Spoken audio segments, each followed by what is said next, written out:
Now in this clip we're going to look at different species of woods, hardwoods and softwoods, and talk about their different characteristics. Let's take a look. Now this particular example is birch. This happens to be plywood.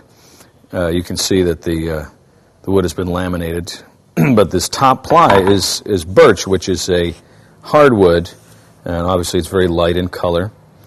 And here we have a piece of poplar.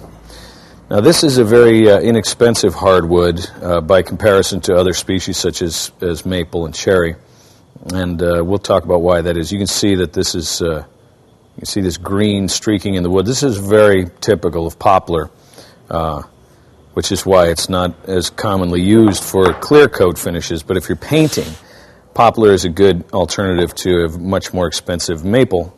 And here we have aforementioned maple. As you can see, it's a very beautiful, close-grained hardwood.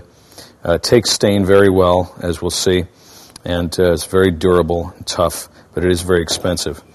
And here we have good old-fashioned pine. This is obviously it's a very light wood, and it's very soft wood also, and we'll see how that reacts to stain. But for any number of furniture projects, you can't go too far wrong with pine. Another one of our hardwoods is oak. This is a very tough wood also, tough on your tools. You can see that if you look very closely, you can see that it's a very open grain. So all those pores need to be filled during the finishing process. And here we have my personal favorite. This is cherry. I'm very fond of this grain pattern and this coloration. Cherry ages beautifully. It darkens over time. Also very expensive. This is a plywood also. If you're building a cherry project, if you could find some cherry plywood, it's save you a lot of money. And here is a piece of mahogany. Again, if you look closely at this grain, you can see it's also a very porous grain, similar to oak in a lot of ways.